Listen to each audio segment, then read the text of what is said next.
नमस्कार दोस्तों। कार्तिक पूर्णिमा की हार्दिक शुभकामनाएं। कार्तिक मास से चातुर्मास का अंतिम महीना माना जाता है। हिंदू कैलेंडर में कार्तिक 8वां चंद्र महीना है। कार्तिक माह के दौरान होने वाली पूर्णिमा को कार्तिक पूर्णिमा, कार्तिक पूर्णम के नाम से भी जाना जाता है। हिंदू पंचांग में कार्तिक पूर्णिमा का दिन बहुत ही शुभ और पुण्य फलदायी माना जाता है। कार्तिक पूर्णिमा का उत्सव प्रबोधिनी एकादशी, देवोत्थान एकादशी से प्रारंभ हो जाता है। एकादशी 11वां दिन है और पूर्णिमा कार्तिक महीने का 15वां दिन होता है। कार्तिक पूर्णिमा को 5 दिनों तक मनाया जाता है। इस दिन संपन्न होने वाले कई अनुष्ठानों और उत्सवों के रूप में कार्तिक पूर्णिमा बहुत महत्वपूर्ण है। कार्तिक पूर्णिमा को त्रिपुरी पूर्णिमा या त्रिपुरारी पूर्णिमा के रूप में भी जाना जाता है। पौराणिक मान्यता है कि कार्तिक शुक्ल एकादशी तिथि को देवी तुलसी का भगवान से शालिग्राम स्वरूप का विवाह हुआ था और पूर्णिमा तिथि को देवी तुलसी का बैंकुट में आगमन हुआ था। इसलिए कार्तिक पूर्णिमा के दिन देवी तुलसी की पूजा का खास महत्व है। मान्यताओं के अनुसार कार्तिक पूर्णिमा के दिन ही देवी तुलसी का पृथ्वी पर आगमन हुआ है। इसके साथ ही शास्त्रों में वर्णित है कि कार्तिक पूर्णिमा के दिन पवित्र नदी में स्नान करने से विशेष पुण्य की प्राप्ति होती है। हिंदू कैलेंडर में कार्तिक सभी चंद्र महीनों में सबसे पवित्र महीना है। कई लोग कार्तिक महीने के दौरान हर दिन सूर्योदय से पहले गंगा और अन्य पवित्र नदियों में पवित्र स्नान करने का संकल्प लेते हैं। कार्तिक माह के दौरान पवित्र डुबकी की रस्म शरद पूर्णिमा के दिन से ही शुरू होती है और कार्तिक पूर्णिमा पर समाप्त होती है। इस दिन गंगा स्नान, दीपदान, हवन, यज्ञ आदि करने से सांसारिक पाप और ताप का नाश हो जाता है। इस दिन किए जाने वाले अन्न, धन, वस्त्र का दान भी बहुत महत्व है। इस दिन जो भी दान किया जाता है उसका कई गुना अधिक लाभ मिलता है। मान्यता है कि इस दिन व्यक्ति जो भी कुछ दान करता है वह उसके लिए स्वर्ग में संरक्षित हो जाता है, जो मृत्युलोक त्यागने के बाद स्वर्ग में पुनः प्राप्त होता है। हिंदू पौराणिक कथाओं के अनुसार कार्तिक पूर्णिमा का दिन धार्मिक और आध्यात्मिक रूप से महत्वपूर्ण है। ऐसी मान्यता है कि इस दिन कार्तिक स्नान करने और भगवान विष्णु की पूजा करने से भक्तों को अपार सौभाग्य की प्राप्ति होती है। कार्तिक पूर्णिमा को धार्मिक समारोहों का आयोजन करने के लिए सबसे शुभ दिनों में से एक माना जाता है और यह माना जाता है कि इस दिन किए गए शुभ समारोह भक्तों के जीवन में खुशियाँ और सुख समृद्धि लाते हैं। यह भी माना जाता है कि कार्तिक माह के दौरान कार्तिक स्नान करना 100 अश्वमेध यज्ञ करने के बराबर है। अन्य पौराणिक मान्यताओं के अनुसार यह भी माना जाता है कि भगवान शिव के पुत्र कार्तिकेय का जन्म भी इसी दिन हुआ था। हिंदू धर्म ग्रंथों में कार्तिक पूर्णिमा के दिन को धर्म, कर्म और मोक्ष का मार्ग प्रदान करने वाला माना गया है।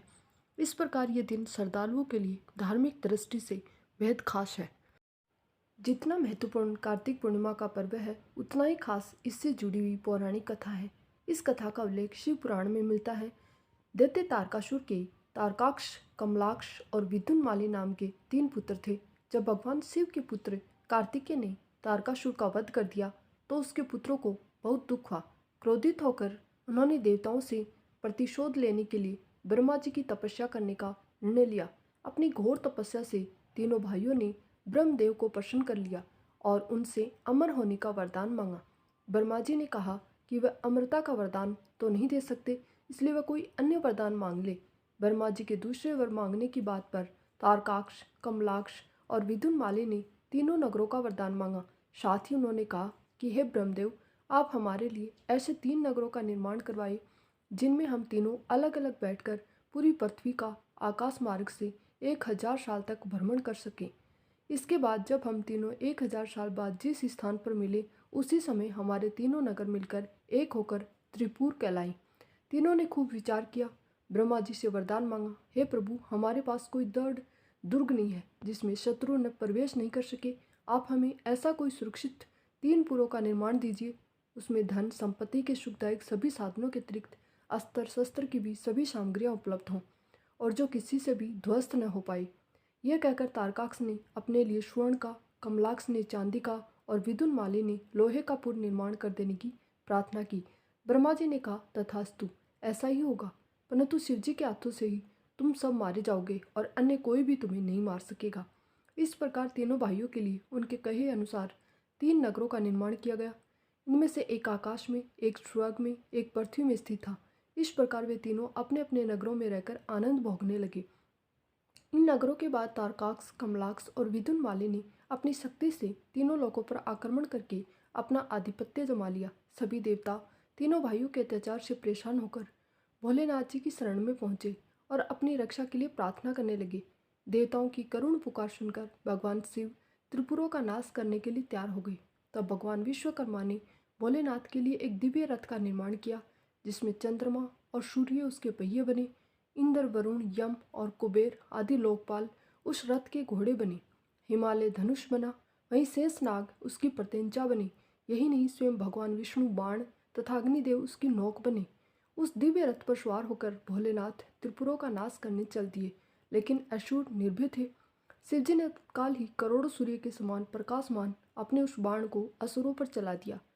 उन दिव्य और विनाशकारी बाणों ने उड़कर त्रिपुरवासियों का वध कर दिया।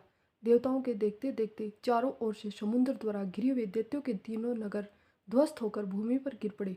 इस प्रकार तीनों भाइयों भी नगरों के साथ भस्म हो गए, साथ ही सभी अन्य दैत्यों का भी विनाश हो गया। त्रिपुरों का नाश होते ही सभी देवता भोलेनाथ की जय जयकार करने लगे और उसी समय सभी देवताओं द्वारा भोलेनाथ को त्रिपुर का अंत करने वाला त्रिपुरारी के नाम से पुकारा जाने लगा। यह युद्ध कार्तिक पूर्णिमा के दिन हुआ था। माना जाता है तभी से इस दिन शिव जी की पूजा अर्चना करने की परंपरा शुरू हो गई थी। आशा करते हैं ये कथा आपको पसंद आई होगी। कार्तिक पूर्णिमा का ये पर्व आपके घर में सुख, समृद्धि और पुण्यदायी फल देने वाला हो। धन्यवाद।